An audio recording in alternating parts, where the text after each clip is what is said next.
श्रीहरिप्रेरणया श्रीहरिप्रीत्यर्थम. श्रीगुरुभ्यो नमः. श्रीहरये नमः. व्यासाय भवनाशाय श्रीशाय गुणराशये हृद्याय शुद्धविद्याय मध्वाय च नमो नमः. अभ्रमं भङ्गरहितं अजडं विमलं सदा आनन्दतीर्थमतुलं भजे तापत्रयापहम्. श्रोते हो, नमस्कार. पंडित रामाचार्य अवधानी यांनी संकलित केलेल्या श्रीमद भागवत या ग्रंथाचे आपण पारायण करीत आहोत. मागील भागात श्री वेदव्यासांचा कुलवृत्तांत आपण पाहिला आणि आपणास असे समजले की वसिष्ठ ऋषींचे पुत्र शक्ती, शक्तीचे पुत्र पराशर आणि पराशर पुत्र श्री वेदव्यास होत. श्री वेदव्यासांच्या मातेचे नाव सत्यवती. आज आपण सत्यवतीचा इतिहास पाहणार आहोत.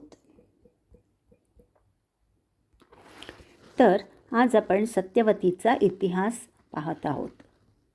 ही सत्यवती नामक कन्या एका कोळी जातीची होती अशी सामान्यतः समजूत आहे.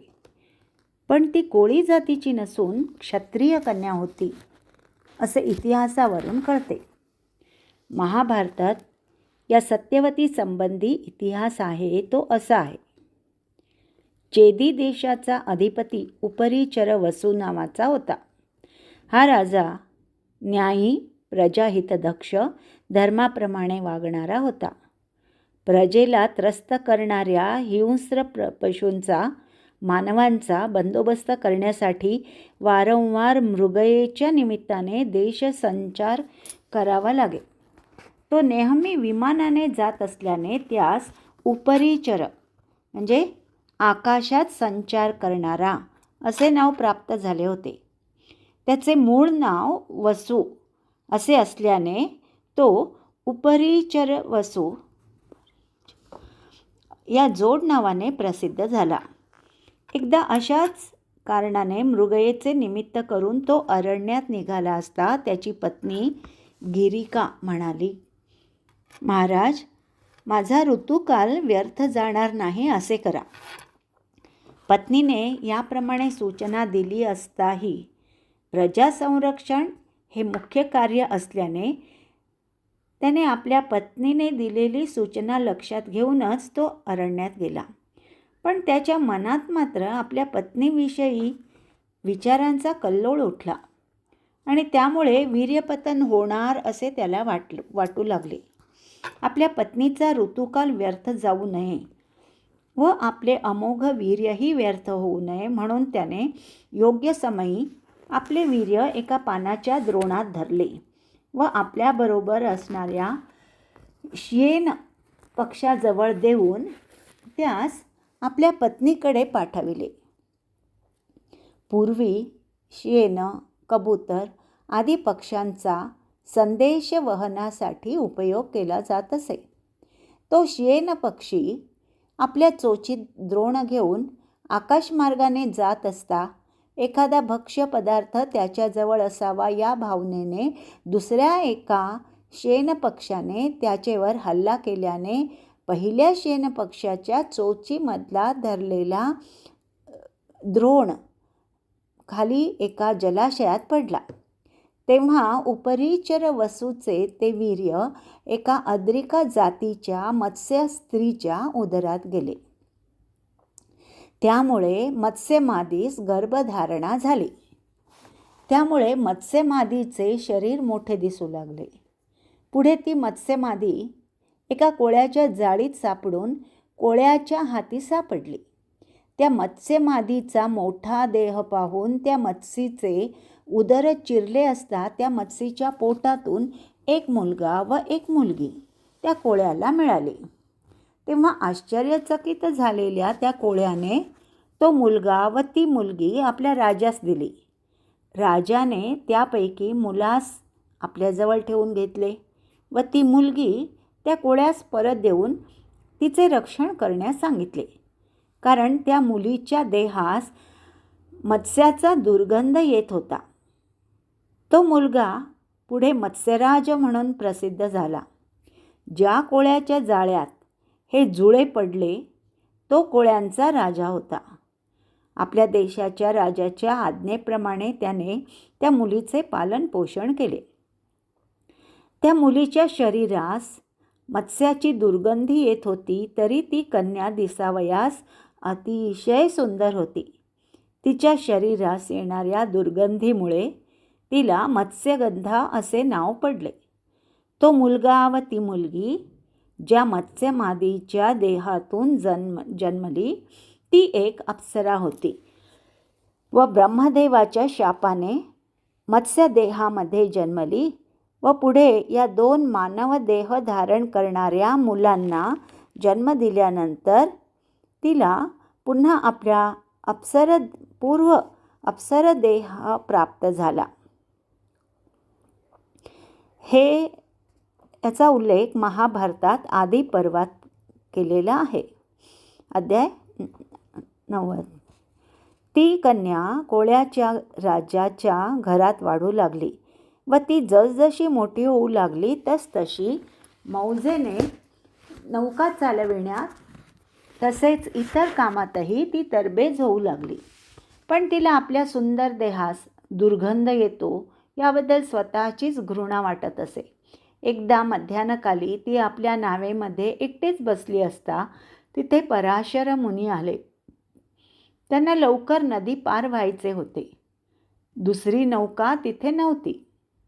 तेव्हा पराशर मुनींनी मत्स्यगंधेस आपणास पैलतीरावर सोडण्यास सांगितले. तेव्हा पैलतीरावर पराशर मुनीस नेऊन सोडण्यास जात्याच धीट असणारी मत्स्यगंधा सिद्ध झाली. पराशर मुनी त्या नौकेत बसले असता यमुनेच्या अथांग जलप्रवाहात नौका नेऊन मोठ्या कौशल्याने तिने नौका हाकण्यास प्रारंभ केला. तिचे मोहक अंग प्रत्यंगातून दृग्गोचर होणारे सौंदर्य पाहून पराशर मुनींनी तिच्याजवळ समागमाची इच्छा प्रगट केली. तेव्हा सत्यवती म्हणाली, महाराज, कुमारी असून मी पित्याच्या घरी वास्तव्य करते. अशा स्थितीत माझे कौमार्य भंग पावले तर माझ्या पितृकुलाची व माझी अपकीर्ती होईल. माझे जीवन उद्ध्वस्त होऊन मला प्रतिष्ठा राहणार नाही. आणि शिवाय दोन्ही तीरावर लोकांची गर्दी असल्याने एकांत असा मिळेल. सर्व लोकांना आपले कृत्य ज्ञात होईल.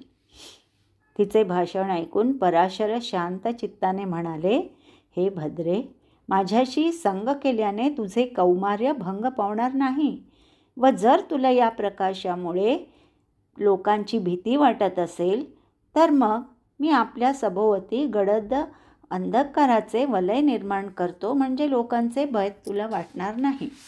शिवाय तू जर माझे मनोगत पूर्ण केलेस तर तू मागशील ती गोष्ट मी तुला देईन. पराशर मुनी बोलत असता तिच्या नौकेभोवती अंधकाराचे वलय आपोआपच निर्माण होऊ लागले. ते ऋषींचे सामर्थ्य पाहून ती अतिशय आश्चर्यचकित झाली. त्या अंधारात पराशर ऋषींची तेजपुंज अशी मोहक मूर्ती तिला दिसू लागली. तिच्या मनात एक विचाराचा प्रकाश किरण चमकला. त्याबरोबर ती प्रफुल्ल मनाने म्हणाली, महाराज, आपण सर्व काही करू शकता. माझे कौमार्य भंग पावणार नाही यावर मी विश्वास ठेवते. म्हणून मला एक वर द्यावा. माझ्या शरीरास जो दुर्गंध येतो तो नाहीसा व्हावा. तिचे भाषण ऐकून पराशर मुनी म्हणाले, हे भद्रे, तुझ्या शरीराचा दुर्गंध नाहीसा होईलच. शिवाय तुझ्या शरीरास सुगंध येऊन तो सुगंध 1 योजनभर पसरेल.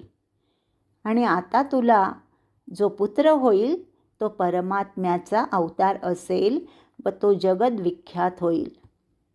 याप्रमाणे पराशर मुनींनी म्हटल्याबरोबर तिच्या शरीराचा दुर्गंध नाहीसा होऊन सुगंध येऊ लागला. ते पाहून मत्स्यगंधा आनंदाने पुलकित झाली व तिने आत्मसमर्पण केले. त्यावेळी, आता तुला पुत्र होईल, त्याचे नाव कृष्ण असे ठेव. तो पुत्र या यमुना नदीतील बेटावर अवतरला, म्हणून त्यास द्वैपायन असेही म्हणतील व कृष्ण द्वैपायन असे जोडनाव त्यास येईल. असे म्हणत असतानाच ती नाव यमुनेच्या प्रवाहातील बेटाला लागली. ते अंधकाराचे दाट वलय नाहीसे झाले आणि त्याचवेळी एक सुंदर तेजस्वी कुमार त्या दाशकन्येला दिसू लागला. त्या मुलाला पाहून ती दाशकन्या संभ्रमित अवस्थेत उभी असता तो कुमार म्हणाला, हे माते, ज्यासाठी मी अवतरलो आहे त्यासाठी मी माझ्या पित्याच्या आश्रयास जातो, पण ज्यावेळी तू माझे स्मरण करशील त्यावेळी मी तत्क्षणी येईन. असे आश्वासन देऊन तो कुमार त्या द्वीपातून अदृश्य झाला. हा कुमार म्हणजेच वेदव्यास होत. या सर्व इतिहासाचे परीक्षण करणे आवश्यक आहे. या सर्व वृत्तांताचे नायक पराशर आणि नायिका दाशकन्या होय. या दाशकन्येला एकांतात पाहिल्याबरोबर कामविकार उत्पन्न होण्याइतके पराशर मुनी कामलंपट होते काय? पराशर मुनी हे अतिशय इंद्रिय संयमी, मंत्रद्रष्टे, तपशील, अंतरज्ञानी असे होते.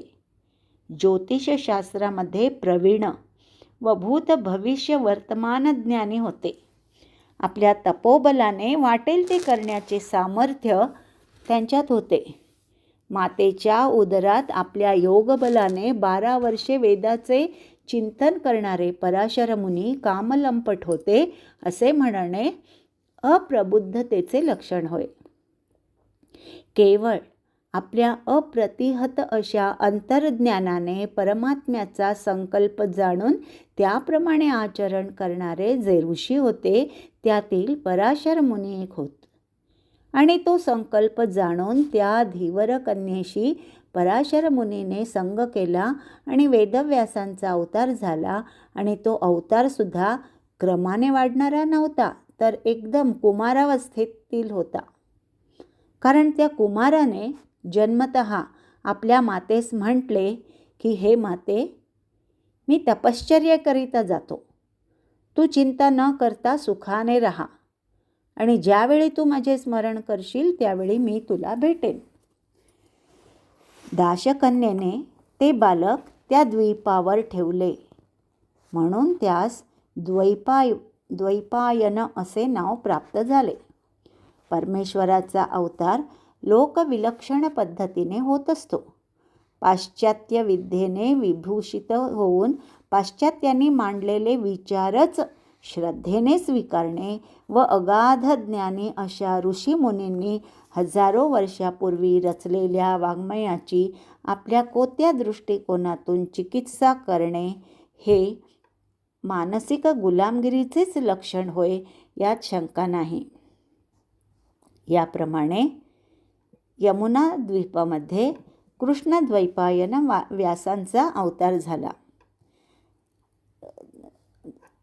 तो कोणत्या महिन्यात कोणत्या तिथी झाला हे मात्र सांगणे कठीण आहे, कारण याविषयी प्रबल आणि स्पष्ट असे उल्लेख आढळले नाहीत.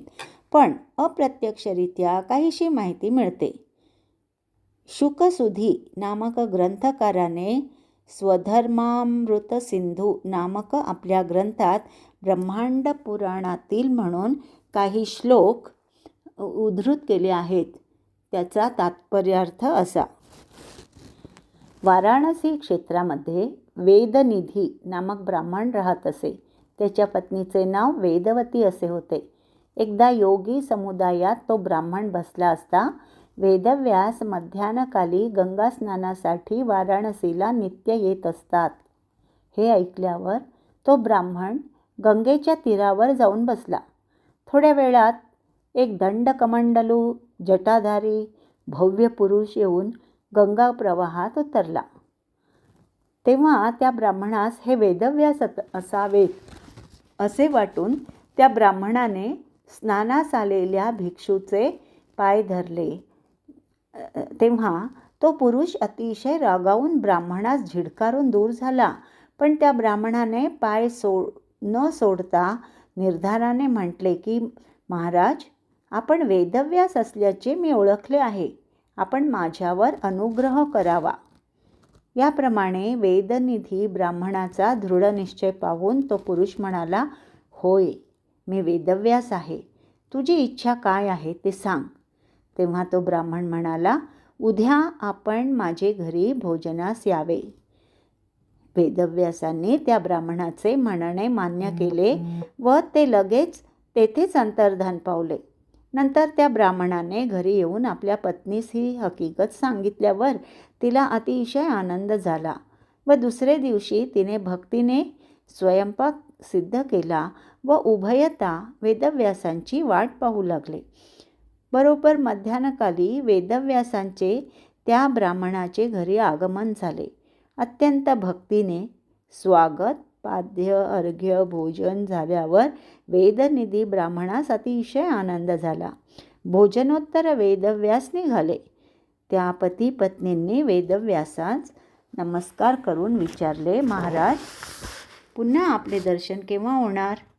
त्यावेळी वेदव्यास म्हणाले, पुन्हा माझे दर्शन होणार नाही.